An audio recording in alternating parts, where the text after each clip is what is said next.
A última talk do dia de hoje será dada pelo orador Gonçalo Silva. Ele é o orador da DOIST. A talk será sobre Developing Software Remotely and Asynchronously. Passo-te a palavra, Gonçalo. Obrigado. Então, bem-vindos a todos. Esta talk, eu preparei esta talk em inglês, tanto os slides como o conteúdo em si, mas somos todos portugueses, eu vou falar português, eu só estou a fazer este disclaimer porque vai haver um ou outro estrangeirismo e, portanto, não estranhem, simplesmente é a maneira como eu estou a pensar acerca disto. Ora, eu acho que esta talk é super relevante nos dias de hoje, por causa de todo o movimento que está a acontecer para remote e inclusivamente de empresas grandes e estabelecidas de tecnologia. Já estava a acontecer antes, mas foi acelerado pela pandemia. E o que eu queria fazer convosco aqui hoje era analisar esta questão de desenvolvimento de software remotamente e assincronamente em 3 partes. Uma delas, olhar para a nossa história e perceber onde é que nós podemos aprender e de onde é que podemos tirar inspiração. Uma segunda parte de tentar destilar a aprendizagem, o que é que nós aprendemos do que acabamos de ver da história, e por fim, numa última parte, como é que aplicamos isto tudo a desenvolvimento de software. Portanto, o meu nome é Gonçalo, já fui introduzido, mas sou CTO na Doist. Nós primariamente montamos 2 produtos, o Todoist e o Twist. Alguns de vós talvez conheçam o Todoist, é mais conhecido, o Twist é menos, mas também somos nós que trabalhamos nisto. Eu estou a trabalhar remotamente há mais de uma década, primeiro como freelancer, mais tarde como developer na Doist, depois mais tarde como team lead e finalmente como CTO. Vocês podem encontrar os slides no link que está aí e seguir e guardar, fazer o que acharem melhor. E também eu estou no Twitter, estou no GitHub e em outros sítios em que uso esta handle, embora social media não seja muito a minha cena, mas pelo menos nestas duas vocês encontram-me. Ora, então vamos então à primeira parte. Onde é que nós nos podemos inspirar para pensar um bocadinho nesta questão do trabalho remoto e assíncrono? A primeira parte é olhar para a história, olhar para trás no tempo. Acho que muitas pessoas assumem que o trabalho colocado e síncrono é que é a tradição e o trabalho remoto é que é a parte moderna, mas a verdade é que isto é uma falácia. Se nós olharmos para a história, vamos perceber que os escritórios e o trabalho colocado estão muito mais recentes, ou passaram a existir muito mais recentemente do que propriamente o trabalho remoto e assíncrono. O crescimento em popularidade recente é no fundo, voltar a uma forma antiga em que nós já trabalhávamos, e é isso que nós vamos explorar um bocadinho agora. Vamos lá então analisar alguns exemplos, e o primeiro que eu gostava de falar é no fundo da religião católica. Isto a Igreja Católica é a instituição mais antiga do mundo, está em todo o lado, há centenas de milhares de igrejas, centenas de milhares de padres, mais de 1 bilhão de membros. E se pensarmos na forma como a Igreja trabalha, principalmente na forma como a Igreja trabalhava antes da internet, nós vemos que havia a utilização de emissários, livros, documentos, cartas, eram, no fundo, a forma primária de comunicar e alinhar, e a Igreja sempre trabalhou assim. Inclusivamente, só para vos dar um exemplo, em 1866 bateu-se o recorde de viajar no Atlântico e demorou 38 dias. Portanto, esse era o tempo que demorava a sincronizar. Ora, quando pensamos em teletrabalho, o teletrabalho é bastante normal em toda a nossa história. Por exemplo, na Idade Média, nós temos ferreiros, temos cervejeiros, temos oleeiros a trabalhar de casa com um objetivo bem definido, sem interrupções ao ritmo deles.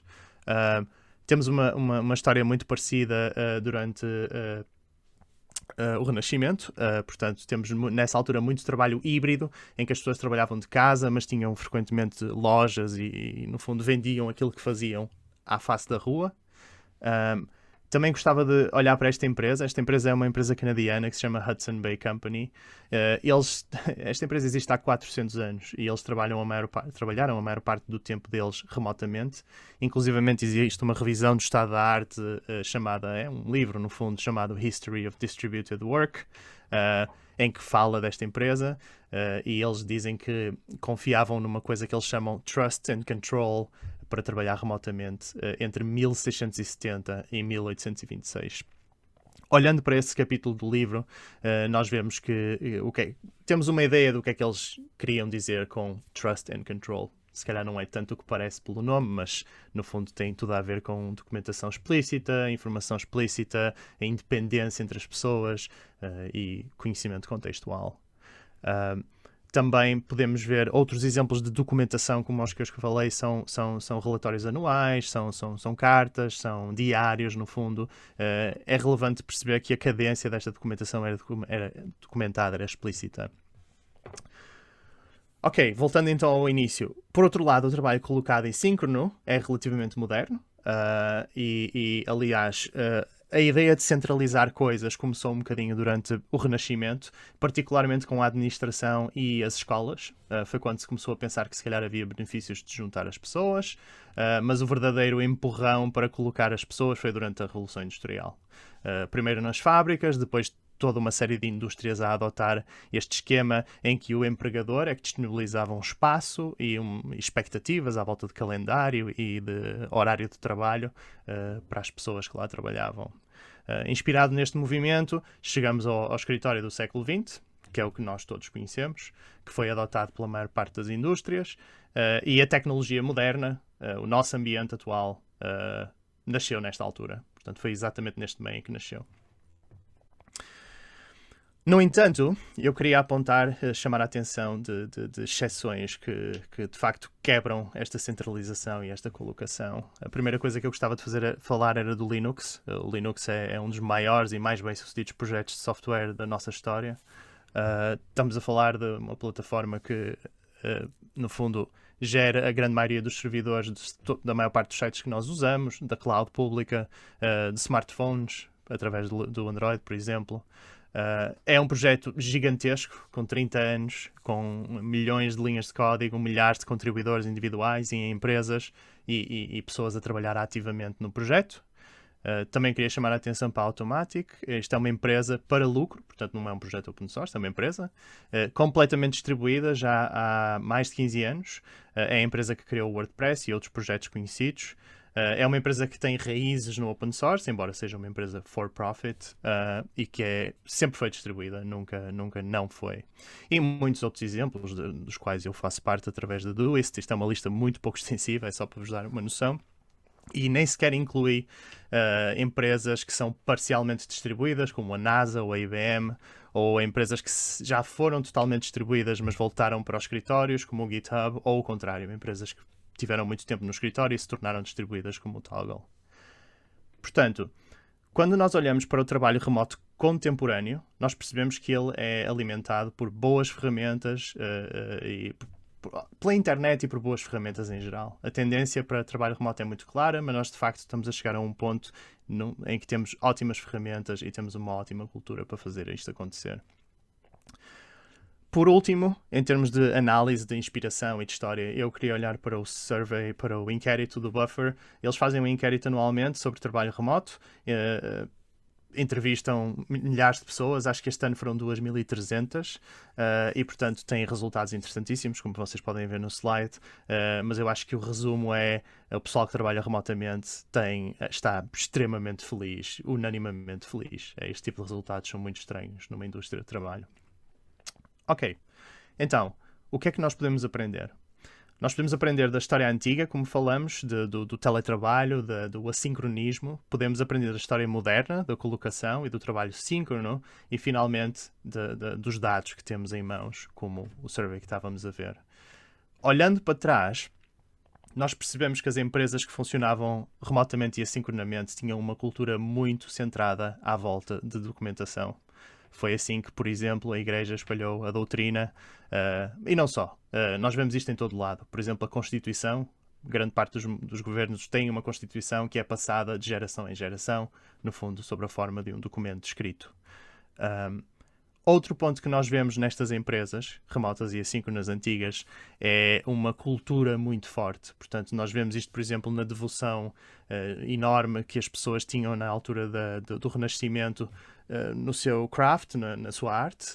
Vemos isto naquela empresa que falamos, na Hudson Bay Company, na forma como eles contratavam e faziam onboarding de pessoas e cresciam. Aliás, eles tiravam partido de uma viagem grande de barco que faziam para levar as pessoas aos portos, para, no fundo, prachá-las na cultura deles e no que eles, tipo, naquilo que eles acreditavam e na forma de trabalhar. Portanto, o pessoal chegava lá já com uma certa lavagem, digamos assim. Eu não estou a encontrar um bom termo para isto, mas acho que vocês cheguem. Outras coisas que eles faziam era promover pessoas internamente, para promover cultura e lealdade em vez de contratar e por aí fora. Portanto, além de documentação e cultura, sempre foi importante para estes exemplos uma boa definição de quais são os valores e como é que esses valores afetam os comportamentos e as decisões. Mais uma vez, pensando na Igreja Católica ou nesta empresa, vemos isto a acontecer. E por fim, a transparência. Isto foi chave para a Hudson Bay Company, por exemplo, nos relatórios que eles tinham, anuais, nos diários e todas as outras coisas que ajudavam as pessoas a interligar e estar atualizadas no que estava a acontecer, embora não estivessem todas juntas. E obviamente ajudá-las com esta informação toda a tomar boas decisões. Agora, trocando um bocadinho a ficha para a história moderna, portanto a colocação que nós construímos à volta de trabalhos das 9 da manhã às 5 da tarde e tudo mais, o que é que nós podemos tirar daqui? Nós podemos tirar daqui que o acaso foi uma inovação importante que na construção de equipas e na construção de boas ideias que não existia tanto antes. Portanto, ter as pessoas juntas num espaço promove este acaso, estes momentos.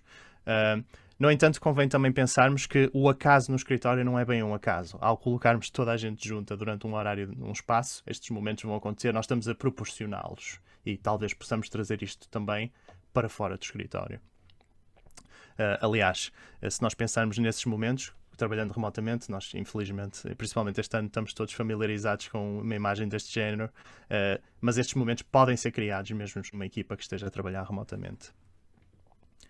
Nós também temos que ter noção que somos animais sociais e que nós queremos interagir uns com os outros e priorizamos interagir uns com os outros, portanto não devemos ignorar isto e os escritórios de facto trouxeram isto muito à baila, as pessoas gostam de estar umas com as outras, efetivamente.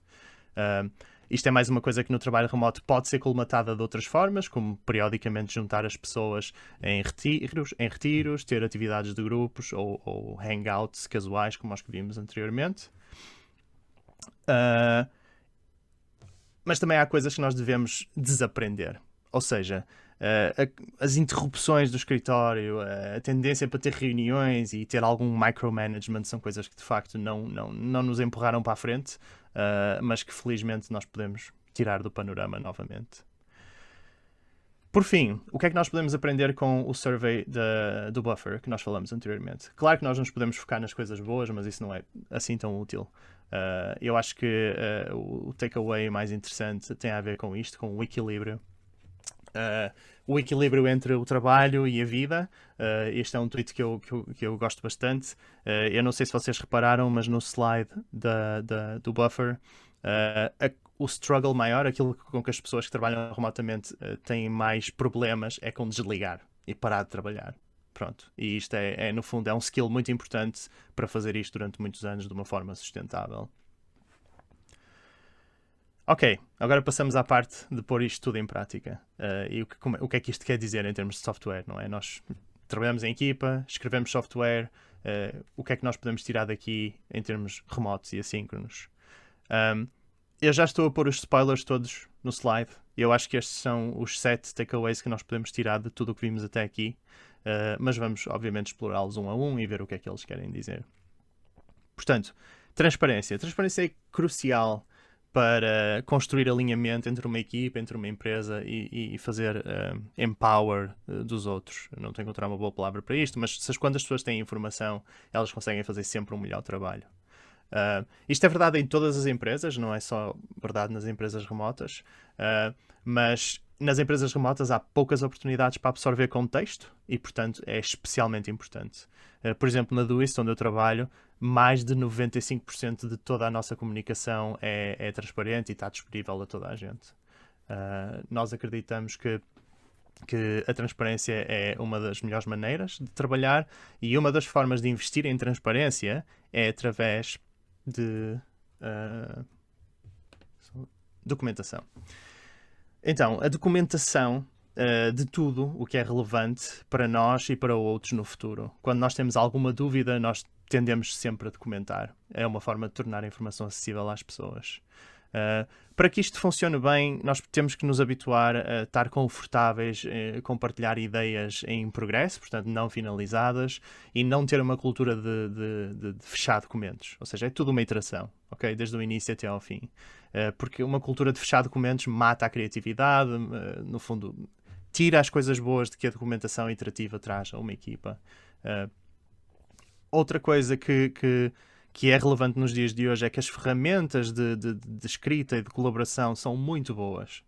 Vocês, quando pensam em Google Docs, Dropbox Paper, tudo mais, são excelentes. Inclusivamente, nem é só para documentação, quase que dá para ter reuniões assíncronas, em que, não é? A agenda está no documento e as pessoas comentam e iteram juntas, assincronamente. Portanto, nós de facto vivemos em tempos bons para explorar isto. Outra coisa que eu queria também referir em termos de documentação, e sim, este é o ponto que eu acho que é mais importante do chat, é o uso de RFCs. RFC é Request for Comments, é no fundo um subset de documentação. Isto é uma excelente forma de propor alterações, de partilhar um plano e de iterar. Aliás, a internet em si é construída à volta de RFCs. Alguém tem uma ideia, documenta e depois itera baseado nos comentários que recebe. Outra é o README, o clássico README.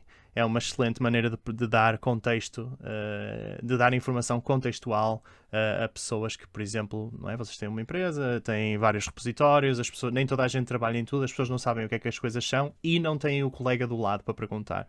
Portanto, ter um bom README que dá esse contexto também é importante. E por fim, dentro daquela ideia de ter uma cultura centrada à volta da documentação, ter uma espécie de um handbook ou uma wiki a servir como um hub para a documentação toda mais importante é também algo muito relevante. Eu não sei se vocês conhecem o handbook do GitLab, mas é dos melhores handbooks que andam por aí, é super completo e tem imensa informação útil. Na Doist nós também temos um handbook semelhante, embora não seja tão grande e não seja público neste momento, embora nós queiramos mudar isso com o tempo. Portanto, a documentação é fundamental, especialmente quando está bem escrita. Portanto, eu acho que isto é outro skill que o pessoal deve trabalhar, que é aprender a escrever melhor. E o que é que isto quer dizer? Isto quer dizer muitas coisas. Primeiro, escrever é difícil, até porque a escrita não tem tom, não tem linguagem corporal. Uma mensagem mal escrita, acidentalmente, pode gerar crisis management durante horas. E, portanto, isto não é muito fácil. Aliás, até os emojis são complicados de interpretar, ok?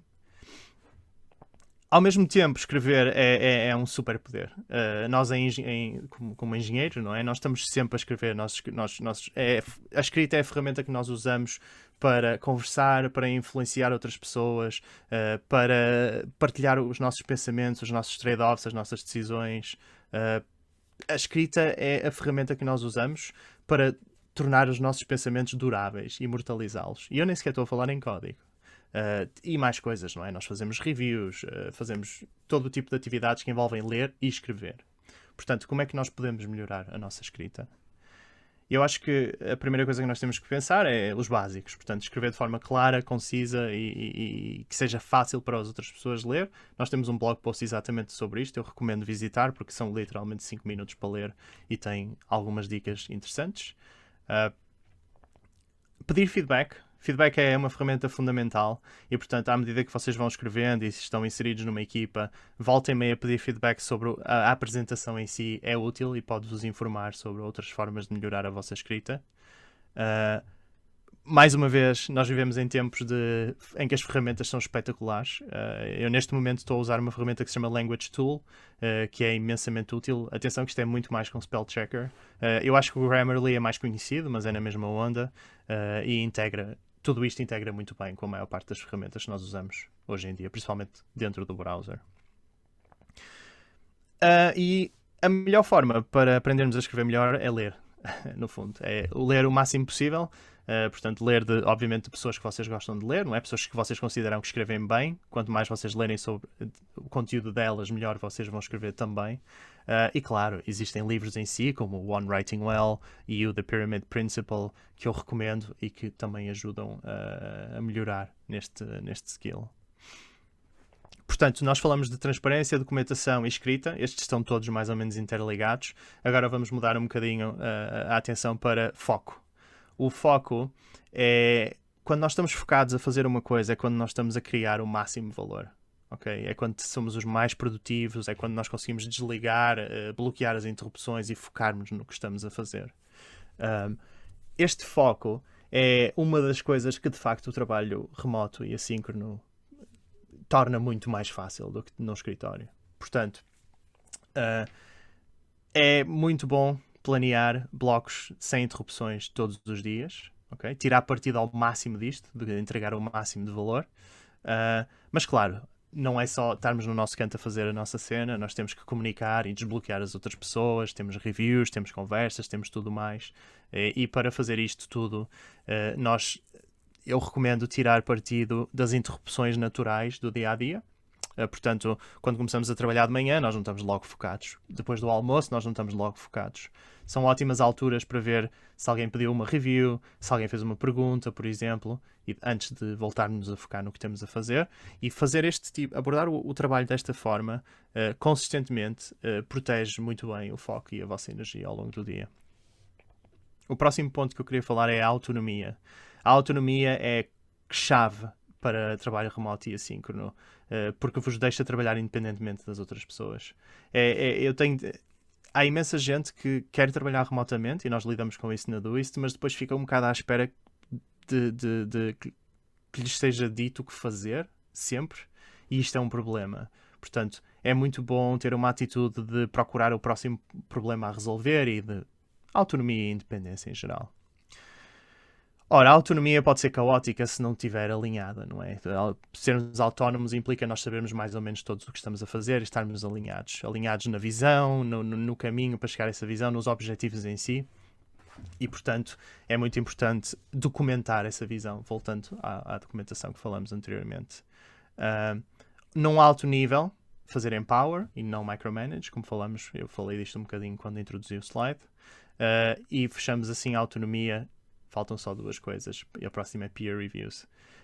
Peer reviews é um dos workflows mais importantes em trabalho remoto, porque como as equipas são independentes, como lidamos com fusos horários, como existe muito mais independência, vão haver mais momentos do escritório, vão haver menos momentos de pair programming e tudo mais. Portanto, o processo de fazer review de trabalho e de dar feedback acaba por tornar ainda um papel mais preponderante. Peer reviews são um mecanismo excelente não só de melhorar o trabalho, mas de partilhar conhecimento e ownership. Ou seja, vocês fazem review de alguma coisa, ela também passa a ser vossa.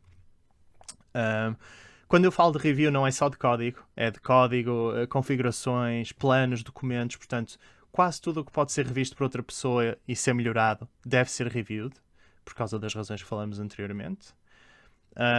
E finalmente eu quero falar de pair programming, porque eu acho que isto é um tema que é muito sensível para nós e que de facto às vezes as pessoas dentro do trabalho remoto, principalmente quando é mesmo distribuído, ou seja, as pessoas não estão todas no mesmo fuso horário, ficam um bocadinho de pé atrás sobre como fazer isto acontecer. Mas eu queria chamar a atenção que pair programming numa equipa remota não é mais do que uma reunião com o screen share. Ok? Portanto, marcando essa reunião com tempo, devidamente com tempo, tendo uma agenda explícita que no fundo é qual é que é o problema que nós vamos tentar resolver, e uma espécie de tempo limite faz com que isto não seja um bicho de 7 cabeças, mesmo com pessoas distribuídas ao longo do mundo. É uma reunião, funciona exatamente, ou pode funcionar exatamente como uma reunião. E pronto, acabamos de rever as 7 características que eu acho fundamentais para o trabalho remoto e assíncrono, baseado na história e no que vimos anteriormente. E eu acho que concentrarmos-nos nestes pontos, crescer nestes pontos individualmente, é uma ótima maneira de chegar a uma equipa remota e assíncrona e pronto, e estarmos bem, estarmos confortáveis, estarmos competentes, sem tropeçar. E certamente embora nós tínhamos focado na história e tudo mais, e rever um bocado o estado da arte. De facto, eu, olhando agora para a Doist e para a minha experiência pessoal, de facto estes sete pontos são fundamentais, e é a distinção entre as coisas não estarem bem e haver fricção e atrito, e as pessoas estarem felizes e motivadas e tudo mais. E é isto. Eu espero que a talk seja útil para todos. E os slides estão no link. Ok, se calhar agora passamos para fazer algumas perguntas. Temos aqui algumas no chat. Não sei se pode ser. Claro. Ok. Não sei, podias querer adicionar mais alguma coisa. Ok, o José Fonte diz o seguinte: como foi a sua experiência pessoal na adaptação a trabalho remoto e assíncrono? Primeiro tua, ok? Eu não sou assim tão velho. A minha experiência foi espetacular. Eu tive bastante dificuldade quando comecei a minha carreira. Quando comecei a carreira, eu tive um trabalho, um part-time. Isto ainda foi durante a faculdade, mas era das 9 horas de almoço. Era um bocadinho das 9 às 5 e eu já estava a bater com a cabeça na parede, que eu não sou bom com horários, eu não sou bom com manhãs, e então eu já estava um bocado a estressar com isto. E depois, para mim, na altura era numa loja, estar constantemente a ser interrompido era um problema. Eu não conseguia fazer nada, ou pelo menos eu não sentia que não conseguia fazer nada. Acabava a levar o trabalho para casa para poder fazê-lo em paz, no fundo. Portanto, a minha transição foi um bocadinho eu tirar os papéis ao ar e dizer, pá, isto não é para mim, vou ser freelancer. Porque aí dito eu os dias, as horas e pronto, e a partir daí foi uma bola de neve até hoje. No fundo, eu nunca trabalhei muito tempo no regime das 9 às 5, porque eu prefiro trabalhar com os meus próprios níveis de energia, ao longo do dia e ao longo dos dias também. Ok. O Diogo Sobral diz o seguinte: aconselha algum livro que nos ajuda a aprender a ser mais produtivo no trabalho remoto? O Deep Focus, ou Deep Work. Deep Work. Há um livro do Cal Newport que se chama Deep Work, que fala exatamente daquela questão de proteger o nosso tempo e marcar blocos sem interrupções, que dentro do trabalho remoto é tirar partido de todas aquelas ideias. Não só é possível, como é fácil. Ok. O Rui Bernardo acho que tem uma pergunta, mas acho que ele quer colocar a pergunta por microfone. Sim. Força. Relativamente ao foco, tu mencionaste a questão das limitações e eu queria perceber mais ou menos como é que nós conseguimos controlar-nos ao ponto de não nos deixarmos levar. Principalmente eu falo por experiência, às vezes, se não me deixo levar pelas limitações, não, pelas interrupções. Uhum. Às vezes não me deixo levar e quando eu por mim estou há 12 horas sentado e nem sequer fui comer qualquer coisa, e outras vezes passaram 2 horas, tinha que fazer um relatório de 200 páginas e só fiz 10. Sim. É um bocado... É um bocadinho difícil. Eu acho que há duas coisas que podem ajudar. Não são soluções, mas é uma questão de criar um contexto para ser mais fácil. O primeiro é notificações. Quando estamos num bloco em que não queremos ser interrompidos, eu acho fundamental fechar as coisas e desativar notificações. Seja Slack, ou Twist, ou Teams, seja o que for, desativar notificações. Porque as notificações é aquilo que nos puxa de volta muitas vezes, não é?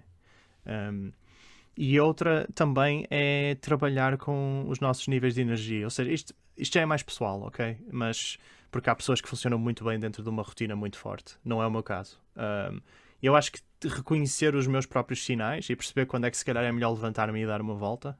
Quer dizer, hoje em dia, mas pronto. Esse tipo de honestidade também é importante. Porque se eu tenho que fazer algo, mas estou cansado, estou com pouca energia, ou sinto-me distraído, não é genericamente produtivo a tentar fazer power through. Ou seja, eu levantar-me e dizer, não, vou passear o cão. Muitas vezes ajuda, porque voltando passado meia hora, estou com muito mais energia. Já estou noutro momento e pronto, é a melhor altura de continuar. Portanto, controlar o ambiente, quer o ambiente externo através de notificações, quer o ambiente interno através da nossa energia. Por exemplo, eu tenho um amigo que também, quando está com pouca energia, vai comer. É o hábito dele, vai comer. Pronto, porque comer dá-lhe energia. Acho que é, de facto, a melhor abordagem. Eu acho que uma coisa perigosa que às vezes vejo acontecer é, por exemplo, estar com pouca energia, portanto, vou só ver um vídeo no YouTube. Isso às vezes, eles encadeiam uns atrás dos outros, não é? E nós não estamos a fazer nada, mas também não estamos a quebrar com a rotina, portanto, tipo, ir dar um passeio e portanto, isso eu não recomendo. Recomendo que para fazer uma quebra, um break, um intervalo é fora do computador. Ok, muito obrigado. O João Santos diz o seguinte: de todos os fatores, autonomia, comunicação, concentração, entre outros, qual considera o mais difícil de aplicar? De todos os fatores. Ora bem, deixa-me voltar atrás. Eu acho que. Isso é uma boa pergunta. O mais complicado. Talvez a autonomia. Um, eu acho que a autonomia não é uma coisa que nos sai muito naturalmente. Nós levamos, e atenção, muitas vezes bem, o conceito de colaboração muito longe. Nós queremos colaborar uns com os outros, nós queremos quase que que saber o que temos que fazer. E quando estamos numa cultura altamente autónoma, às vezes o processo da descoberta de qual é que é, ok, nós sabemos o objetivo de alto nível, mas qual é que é o próximo passo? O que é que tem impacto? É um processo que eu acho que não é super óbvio no início, e eu também estou a dar esta resposta baseada no que eu vejo na Doist. Nós nunca tivemos ninguém que tivesse que sair da empresa a dizer detesto trabalho remoto. Nunca tivemos ninguém que tivesse saído da empresa a dizer não me consegui adaptar à transparência, ou documentação, ou foco, ou nada disso. Mas já tivemos pessoas que saíram da empresa porque não conseguiram encaixar com a autonomia que era esperada delas. Ou seja, que no fundo eram pessoas que preferiam ter alguém mais quase a fazer, a destilar o trabalho para fazer e a especificar o trabalho a fazer, e não se deram tão bem com a indefinição e tudo mais. Portanto, também é um bocadinho baseado nisso, que eu acho que é o aspecto mais difícil. Temos aqui uma pergunta do Luís Pinto. Ele diz o seguinte: alguma dica acerca do tópico do unplug do trabalho remoto? Sim. Ok. Tenho várias dicas. Uma eu acho que é estabelecer um horário, portanto um cut-off. Eu não estou a dizer um horário rígido, porque senão voltamos às 9 às 5, não é? Acho que a flexibilidade é muito importante, mas sermos honestos de quando é que é demais. Por exemplo, para mim é ao fim de 8 horas. Eu não tenho um horário, mas eu evito trabalhar para além de 8 horas. Portanto, eu começo a trabalhar e tenho uma noção de quando é que vou ter que parar. Porque tento-me reger por essa disciplina. Nem sempre corre muito bem, mas lá está, passando as 8 horas eu começo-me a sentir mal e tenho alguma pressa para fechar o dia. Acho que isso é muito importante. E há outras coisas, rotinas. Eu hoje em dia tenho uma família, portanto eu tenho, tenho hard breaks em alturas do dia. Isso também ajuda. Hobbies, não sei, isto já foi há muitos anos atrás, mas eu tinha um serão de ver uma série com a minha namorada, eram às 7 da tarde todos os dias, acabou. Isto era quase religioso. Portanto, eu acho que no fundo é um bocadinho à volta de disciplina e de regras que nós nos temos que impor a nós próprios. E é uma forma de combater isto. O Henrique Faria diz: durante alguns trabalhos, nesta pandemia, encontrei dificuldades em comunicar com colegas, visto que cada pessoa tem rotinas e horários diferentes. Já se deparou com este problema? Como o resolveu? Eu não sei qual é que é. Eu não sei bem qual é que é o problema em si, porque problemas de comunicação podem ser muitos. É um problema porque as pessoas escreviam, no fundo, não se entendiam enquanto escreviam. Era um problema porque a comunicação era lenta, não é? Porque quando é assíncrono e as pessoas não seguem o mesmo horário. Sim, aprende-se com a comunicação ser mais lenta e demora muito tempo a fazer as coisas. Em vez de demorar 2 dias, 3, demora uma semana, às vezes, um pouco mais. Eu não sei, eu acho que isto não tem uma solução. Isto o ritmo do trabalho remoto é inerentemente mais lento. O que nós tentamos fazer é tirar o máximo partido dele, porque, no fundo, quando nós temos discussões, mas temos o tempo para refletir e pensar entre cada iteração, sinceramente, eu acho que nós tomamos melhores decisões. Portanto, mas sim, pagamos um preço em termos de velocidade. Eu acho que a única coisa que nós fizemos à volta disto foi estabelecer algumas expectativas sobre tempos de resposta.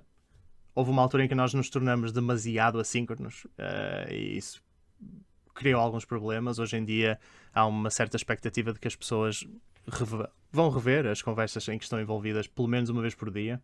Isto se calhar vai ser mind-blowing, já foi pior que isto, mas pronto, isso ajudou. Mas de resto eu acho que de facto é tentar avançar nas conversas, ou seja, evitar dentro das conversas ter comentários que não avançam o ponto. E de resto, francamente, é aceitar, porque é assíncrono e sendo assíncrono há mais tempo de espera entre cada iteração. Ok, eu não sei se existem Ok, mais obrigado. perguntas. Não. Sim, eu tenho uma questão, não tanto acerca do trabalho em si, mas o que precede do trabalho, que é ser contratado. E do que eu vejo há uma quantidade bastante grande de procura para o trabalho remoto hoje em dia, mas para só séniores, ou seja, para pessoas que acabam da universidade, como muitos de nós que estamos aqui, não há isso. Eu percebo que há o facto de os séniores já são pessoas batidas na indústria, que já têm a sua própria capacidade, mas também ao mesmo tempo seria talvez mais fácil, digamos, formatar uma pessoa para o trabalho remoto desde o primeiro dia em que ele começa a trabalhar e depois conseguir tirar frutos mais para a frente dessa pessoa. É um problema. É um problema do trabalho remoto atual. É um problema do qual a Doist faz parte. A maior parte das pessoas que nós contratamos, não todas, mas são séniores também. É uma coisa que nós falamos muito. Como é que nós resolvemos isto e passamos a ser parte da solução. Eu posso dar um bocadinho ou seja, estou a reconhecer que isto é um problema. E eu acho que há duas partes que vale a pena discutir. Uma é porque é que isto acontece? E a segunda é como é que nós podemos dar a volta a isto. E a primeira, porque é que isto acontece, é genericamente porque quando uma pessoa ainda não trabalhou muito na indústria, ela normalmente precisa de alguma mentoria. E a mentoria remotamente às vezes é um bocadinho tricky por causa da questão assíncrona. Por exemplo, nós não conseguimos garantir que uma pessoa júnior e uma pessoa que já é existente na equipa estejam no mesmo fuso horário. E depois, não estando ligadas, as coisas complicam um bocadinho. E nós já tivemos essa experiência, inclusivamente, na Doist, embora também tenhamos a experiência inversa, já agora. Não é uma tendência definida. Mas há outras coisas que eu já vi muitas vezes colmatarem essa experiência. Uma coisa que eu acho que, não sei se já pensaram nisso, mas quando eu, por exemplo, estou a contratar, mesmo que seja uma pessoa sénior, mas surge uma pessoa com menos experiência, mas que já esteja envolvida com open source, normalmente é fast tracked, porque o open source, o trabalho open source, as contribuições open source, modelam muito este esquema de trabalho remoto, em que as conversas são assíncronas, as hierarquias não são muito fortes, há uma filosofia de contribuição e autonomia, porque ninguém está a dizer a ninguém o que fazer. Portanto, só estou a dar um exemplo de que há coisas que às vezes podem estar no currículo e colmatar anos de experiência que as pessoas estejam à procura e não tenham. Portanto, E eu acho que a longo prazo vamos ter que resolver isto, porque cada vez vão haver mais empresas remotas e, como tu disseste bem, nós temos que contratar toda a gente, não é só os séniores. Aliás, daqui a bocado não há developers, não é? Para as empresas todas. Ok, obrigado. Faço a mesma questão que fiz há pouco. Não sei se existem mais perguntas. Não vendo ninguém a pronunciar-se, acho que as perguntas do chat ficaram todas respondidas. Acho que podemos dar por finalizada a sessão. Não sei se mais alguém quer dizer algo, mas eu gostava de te agradecer por ter estado aqui. Estou a tratar por tu agora, não é? Porque Sim. gostava de te agradecer por ter estado aqui. Foi uma palestra muito, muito boa, por acaso. Têm sido todas. As palestras que fecham o dia têm sido todas bastante úteis. Acho que vou levar algumas dicas, vou ler alguns livros, pelo menos, sobre escrever, porque dá sempre jeito e acho que me vai ajudar e agradeço nesse sentido. Foi um prazer. E agora temos mais uma pergunta depois de eu ter finalizado a sessão. Ok. Não tem problema, Vitor. O Vitor diz o seguinte: como lidar com o potencial aumento de preço de developers, visto que os portugueses não tão bem pagos começam a procurar por oportunidades no resto da Europa e Estados Unidos? Como lidar com o aumento de preços? Eu, por acaso, vejo essa pergunta um bocadinho ao contrário, que é... Eu acho que o trabalho remoto e assim que se está a tornar um equalizador, que para Portugal é bom. Ou seja, o que é que eu vejo? Eu vejo pessoal português, developers, a trabalhar remotamente e a ganhar salários mais simpáticos do que aqueles que se pagam nacionalmente, o que acaba por tentar puxar o mercado todo para cima. Talvez da perspectiva de um empregador português isto não seja muito bom, porque se perde acesso ao mercado de talento. Mas, francamente, eu acho que eu estou mais preocupado com o developer do que com o empregador, genericamente. Não sei se estou a responder à pergunta. Não sei, não sei o que é que o Vitor diz quanto a isso. Então, mute. Ok. Acho que já não estás mute. Não sei quem Não? foi quem falou. Não, Porque estou a ouvir-te. Conseguem ouvir? Boa, não, Sim, não sim, aparece aqui. Ok, boa. O que eu estava a dizer é, pronto, claro que isso é bom para nós developers, aliás, pronto, eu tenho feito alguns trabalhos como freelancer e assim, e é porreiro, porque ganho muito mais dinheiro do que a empresa cá em Portugal, mas eu continuo a ver as empresas cá em Portugal a tentar contratar a malta a 10 euros a hora, por exemplo, e já é bastante, para o primeiro emprego cá em Portugal. Eu gostava de saber qual é a tua visão, na verdade gostava de saber isto sobre em relação à malta toda da indústria que tenta contratar pessoal, mas eu gostava de saber qual é a tua visão para o mercado nos próximos anos, tendo em conta esta abertura para mercados europeus. Ou seja, qualquer pessoa agora que fale bem inglês e que tenha à vontade para falar com malta dos Estados Unidos e assim, consegue facilmente arranjar trabalhos a pagar $40 a hora mínimo, portanto. Sim. Como é que achas que o mercado vai reagir? As empresas em Portugal, como é que achas que vai ser o modelo de funcionamento? Consultoria. A consultoria neste momento vive de arranjar clientes que paguem 50 euros ou 100 euros a hora e muitas vezes metem malta que tem formação mínima, tem 0 anos de experiência, 1 ano de experiência, 2 anos de experiência. Yeah. É difícil prever o futuro, até porque eu acho que isto é muito relevante para a nossa indústria e também para outras indústrias que conseguem trabalhar remotamente, design, marketing e por aí fora. Mas há muitas, não é? Os médicos não podem trabalhar remotamente, por exemplo. Eu não sei como é que esta coisa se vai estender, mas eu acho que a globalização vai ser muito boa em termos de igualdade de poder de compra entre os países. Uma coisa que é preciso ver é a maior parte das empresas também começam com financiamento. E se há globalização digamos, dos empregados, não é? Porque eu posso ir trabalhar para uma empresa americana, o investidor americano também pode investir numa empresa portuguesa. Portanto, eu acho que no fundo isto é um ciclo positivo, porque mesmo não havendo poder para pagar em Portugal esse tipo de valores e que parece que nós perdemos competitividade, a verdade é que nós também podemos ir buscar financiamento estrangeiro que tem mais força do que o nosso interno. Portanto, é um bocadinho difícil prever qual é que será o futuro, mas eu acho que isto no final de contas vai ser bom para todos nós. Ou seja, o crescimento dos tech hubs em Portugal, não é? Tem sido imenso, cenas em Lisboa, Porto a crescer imenso. E é um bocadinho também uma perspectiva económica, mas à partida a ideia é começarmos a ser um bocado explorados, mas pronto, o nosso custo de vida baixo e o nosso preço baixo é explorado de certa forma por outras empresas como uma oportunidade, mas que depois acaba por também fazer crescer o mercado nacional, não é? Como um todo, não é? Portanto, sim. Eu acho que sim, porque havendo mais dinheiro a entrar em Portugal e havendo mais dinheiro a circular em Portugal, é bom para todos os portugueses. Obviamente que nós queremos fazer isto de uma forma equilibrada, não é? Não queremos importar eu pergunto isto porque também a retórica de muitas empresas maiores neste momento e até consultoras têm cursos próprios para... é bastante conhecido, muitas consultoras funcionam como talhos, são conhecidas como talhos e acaba por ser um bocado verdade porque contrata-se qualquer pessoa e vai qualquer pessoa para tentar arranjar, explorar um bocadinho a cena.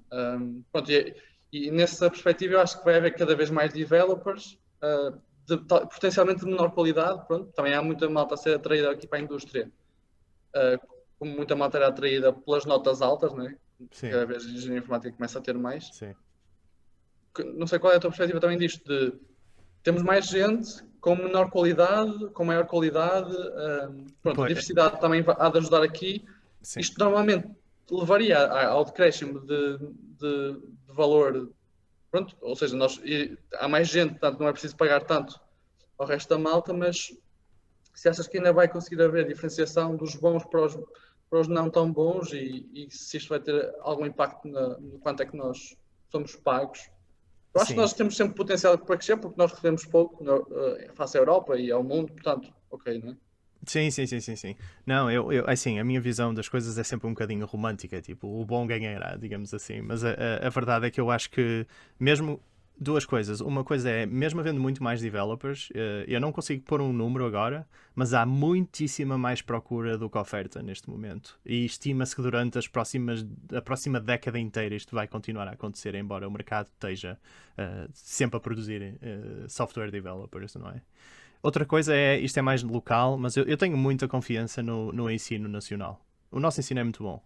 E eu acho que faltam algumas coisas, nomeadamente há muito poucos portugueses a tentar fundar empresas, há muito poucos portugueses a tentar começar projetos. Nós temos uma cultura mais de ir trabalhar para alguém, e quanto maior melhor, que eu acho que é detrimental para nós. Mas a formação em si, o conhecimento está lá. E, aliás, a Doist tem imensa gente portuguesa. Nós somos mesmo remotos, temos pessoas em 37 países. Portugal é o país mais representado. E eu acho que isto não é um acidente. É um trabalho que tem sido feito ao longo de muitos anos e que as nossas universidades estão bem equipadas, genericamente falando. E um outro ponto... Qual foi a última coisa que tu disseste? Porque eu tinha já sei. A distinção entre o bom e o mau. Eu acho que isto está a acontecer. Há um relatório que sai anualmente, feito por uma malta, é um tipo que era da Google, um investigador e mais não sei quem, que é o State of DevOps. Não sei se conhecem, recomendo ver. Fala das tendências da nossa indústria. E uma das coisas que eles fazem, isto é investigação com estatística, em condições e tudo mais, e análise de equipas, eles tentam classificar equipas boas, médias e más, segundo alguns critérios, e uma coisa que eles falam muitas vezes é que o gap está a aumentar. E nós temos exemplos como, quando pensamos em empresas bem-sucedidas como o WhatsApp, com uma equipa de 40 pessoas a servir 1 bilhão de pessoas, e depois temos aí tantas empresas com 400, 500 que quase não conseguem sair do sítio e vivem de financiamento.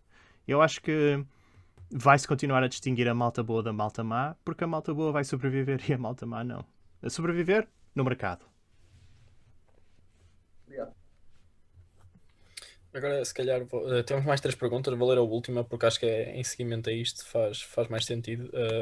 O Eduardo Costa diz o seguinte: no seguimento dessa pergunta, acha que irá chegar enquanto... Ok, acho que o que ele quer dizer é, acha que vamos chegar ao ponto em que há uma saturação do mercado na nossa área? Acho que sim, eventualmente. Por acaso, vou reformular, acho que não, porque eu acho que o mercado está a crescer muito. E acho que se olharmos para outras indústrias que se tornaram populares por uma razão ou outra, por exemplo, a educação ou a saúde, isto acabou por acontecer, esta saturação acabou por acontecer genericamente. Acho que em informática isto não vai acontecer tão cedo, ou pelo menos não no nosso tempo de vida, porque o software está a comer tudo. O software está a penetrar todas as indústrias, o software está cada vez mais em todo lado. E as oportunidades e as áreas e a aplicabilidade está a crescer mais depressa do que o mundo consegue formar engenheiros. E isto é especulativo, obviamente, mas eu acho que vamos ver cada vez mais informática na saúde, na lei, na exploração espacial, em todo lado, no fundo. Nós não paramos de inventar sítios para contribuir. E acho que isso vai ajudar a nossa indústria a ser quase... não é eterno, nada é eterno, mas pelo menos durante muito tempo eu acho que isto de facto não vai ser um problema. Temos aqui uma pergunta do João Domingos. Ele diz o seguinte: este método remoto e assíncrono, numa altura normal sem Covid, seria o melhor método de trabalho para developers? Só queria saber a opinião pessoal. Eu gostei, eu acho que sim, mas eu gostava muito mais de trabalho remoto antes da pandemia, para ser franco. A verdade é que é assim, a pandemia não é... O trabalho remoto não é só trabalhar de casa, não é? Eu tinha a minha própria rotina, tinha os meus próprios hobbies, e eu acho que eu não ponho um preço a poder ir jogar futebol depois do almoço quando me apetece, a poder trocar uma quinta-feira quando não estou produtivo por um sábado porque estou preguiçoso. A poder, em vez de poder almoçar com amigos, pessoas fora do trabalho também com quem eu me dou em qualquer dia da semana, porque não tenho que estar num escritório a algures, eu acho que não tem valor. Eu estou a falar do lado pessoal, porque foi de onde veio a pergunta. Eu acho que em termos de trabalho também me ajuda bastante, por causa da questão da flexibilidade que falamos antes, e eu sinto-me pessoalmente muito alinhado com alguns destes valores, como o trabalho deep focus, a transparência, o foco em documentação e tudo mais. Mas de um lado pessoal, o facto de eu poder mandar na minha vida não tem preço. Ok, depois temos aqui a pergunta do Simão Gonçalves. Ele diz o seguinte: a melhor opção no futuro passa por conciliar o trabalho remoto com o presencial? Eu não acredito nisso, porque simplesmente nunca vi isso a funcionar. Já vi muita gente a tentar, nunca vi isso a funcionar. O problema maior que acontece é a criação de malta de primeira e malta de segunda. Sempre que eu vi isso acontecer, a malta do escritório era a malta de primeira, a malta fora era a malta de segunda. Porque quando as pessoas não estão todas remotas, é muito fácil tomar decisões espontaneamente. É muito fácil esquecermos de documentar uma coisa porque as pessoas estavam lá e falaram e toda a gente sabe. É muito fácil, no fundo, é muito fácil isolar as outras pessoas. E quando nós estamos a isolar as outras pessoas da informação, das decisões, das oportunidades de contribuir, nós estamos a reduzir o impacto delas, estamos a reduzir até a motivação. E estamos a criar, no fundo, lá está, equipas de primeira e equipas de segunda. Agora, será que alguém eventualmente vai conseguir pôr isto a funcionar bem? Eu acredito que sim, mas ainda não aconteceu e eu acho que vai ser muito difícil. Ok, sendo assim, acho que não existem mais perguntas. Desta vez acho que não existem mesmo mais perguntas. Pergunto mais uma vez se alguém tem alguma coisa que gostasse de perguntar. Ok, não havendo respostas, também já são 4, chegamos mesmo, conseguimos cumprir mesmo o horário. Agradeço mais uma vez ter estado aqui e teres dado esta talk. E aproveito toda a gente para vos dizer que às 4h30 vamos ter vamos começar os pitches de hoje. Hoje vamos ter 3 pitches, cada um de 15 minutos, como já tem sido habitual. Agradeço a todos por terem estado aqui e vemo-nos daqui a pouco. Tudo bom, pessoal. Muito obrigado.